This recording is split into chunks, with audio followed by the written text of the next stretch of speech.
Time to check in on City Council Presidents, the Council at Large, Noel DeBona, for our first update of the new year. Happy New Year, Noel. Happy New Year, Joe. Hope you had a great holiday. I did. Did you? I did, thank you. Yeah, it was quiet, but nice. So it's good to get back into the swing of things. Absolutely. And it's the first time we're seeing each other, so we can still say Happy New Year. Oh, I usually say that up until about June or so. That's great. Was the first meeting for the City Council, right, in 2023? It's good to be back in the chambers.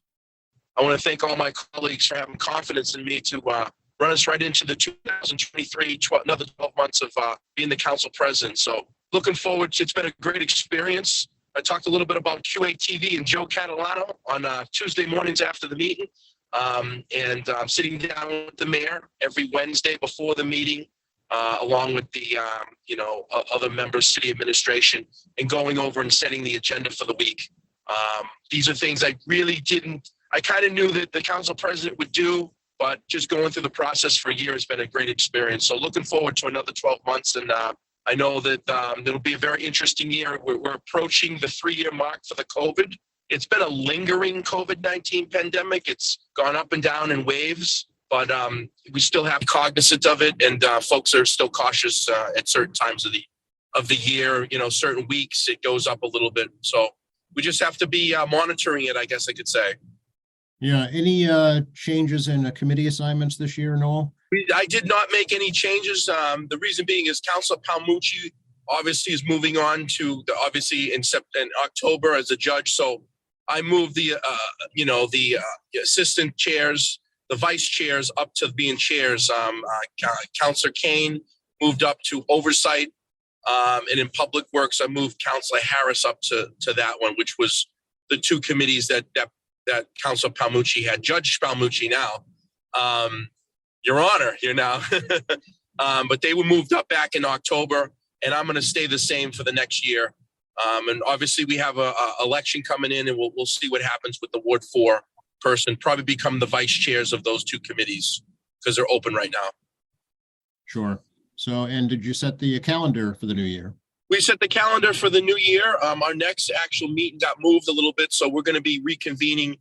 Another next meeting will be January 30th, which is a Monday, the last, basically the last 2 days of the month. By statute, we really have to do two city council meetings a month. We have ours now on the 9th, which was yesterday.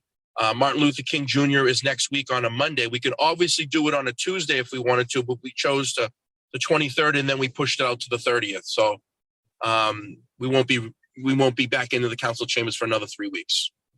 Okay.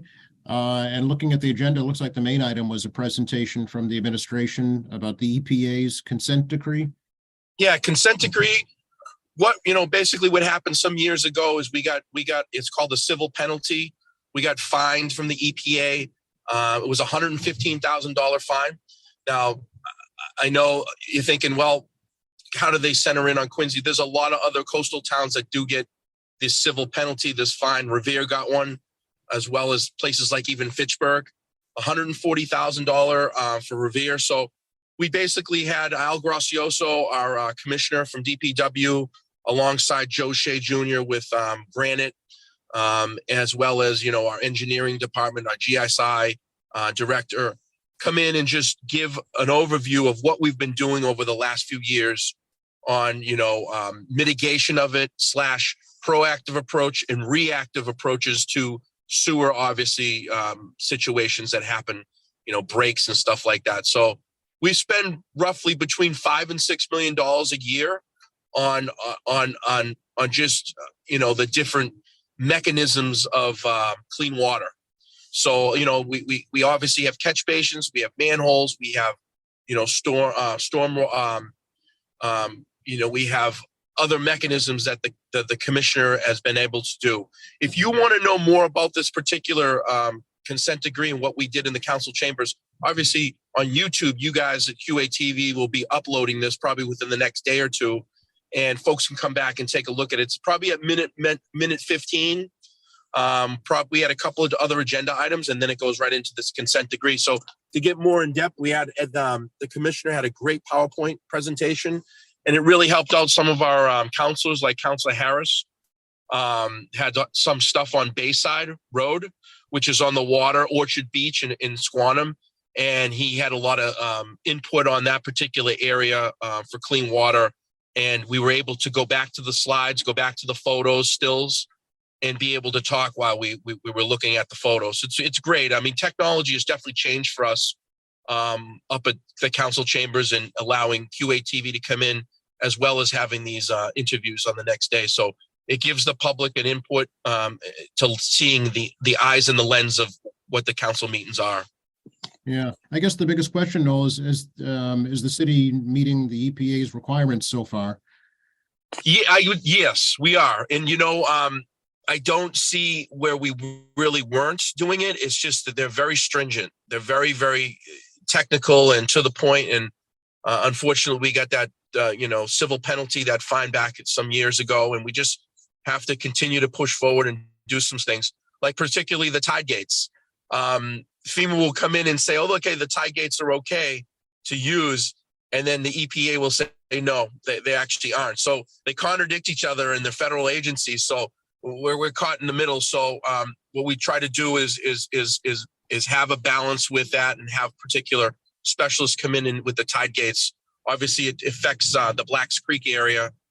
Councilor Phelan talked a lot about that, and I'm very familiar with it, living right next to that area. So, and the people on Dickens Road and that particular Beechwood Knoll area are affected by it. So we have to just be on top of it. I'm glad that they came in at the beginning of the year and talked a little bit about what we've been doing to mitigate the situation for the future, and what we've been doing as we had that civil penalty. Solicitor Timmons calls it the civil penalty. It's not a fine, it's a civil penalty. So I thought it was a great presentation, and all counselors spoke about different things and what they are. A lot talked obviously about their particular areas of wards, but everything, it's happening all across the city. So obviously we have to look at our waterways. But I thank Commissioner Gracioso for coming in and having a presentation in front of us. Speaking of wards, you are now sitting in as Ward 4 representative also until the new councilor is appointed. How's that going? It's going pretty good. I realized that as an at-large councilor, it's a very different role.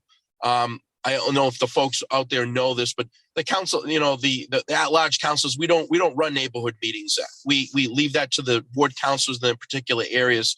They run neighborhood meetings. I obviously have been in on with Councilor Palmucci before he left for a couple of meetings that he had in the neighborhood. So I was able to see how his style was and how he governs from a ward seat. And every ward councilor is a little bit different, how they run their meetings and how they approach the position. So we all have the same voting power up at the city council, but it is a little bit different role. So I never thought I would be a ward councilor, but it's been a great experience over the last 3 months. And the preliminary election will be coming up here on next Tuesday.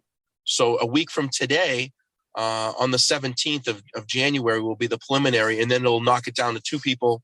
And then on February 7th, we'll have a new Ward 4 councilor, and then they obviously have to be sworn in and they'll come on to the council. So within the next 5 weeks, I could say we'll have a new councilor in the chambers. So I know the folks, a lot of folks have reached out, and with just 5 more weeks, it's the way it's set up. Councilor Palmucci left before the new year, and the way we have it set up is this has got to be a special election, and the special election takes time to print the ballots and give people the candidates time to go out and get ballot signatures and all that stuff. So it took a little bit of process, but I think we'll have one, and then once that person comes in, they have another election again here in November. So looking forward to it all. As the council president, will you kind of take the new councilor, and give him a crash course on how to be a city councilor?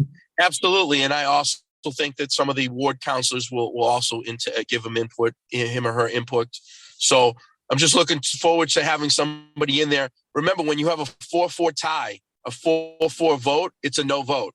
So that's why we really always have an odd number up there, 9. Some of the other, cities have like 13, some have 11.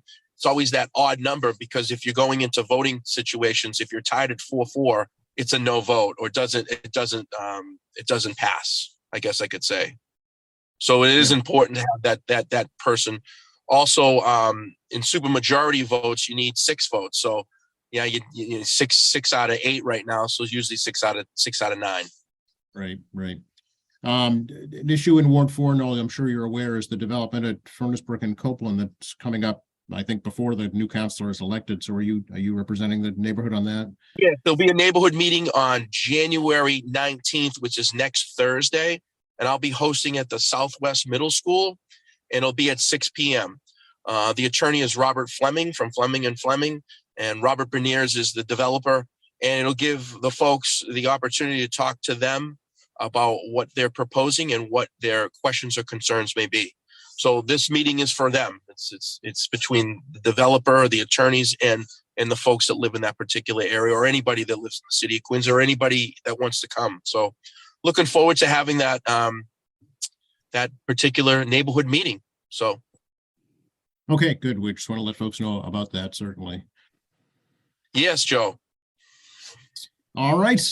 Anything else we should let people know about right now? Just to have a happy, healthy, and prosperous new year of 2023. Today the weather is 37 degrees, Joe. I know you got the weather reports on yours, but it's a pretty decent day, and I hope everybody enjoys the rest of the day and have a really good new year. Thank you so much, Noel. You as well, and we'll catch up with you after the next council meeting. Absolutely, and thank you so much, Joe. You're welcome. Thank you. Bye-bye. Have a good day. Thank you.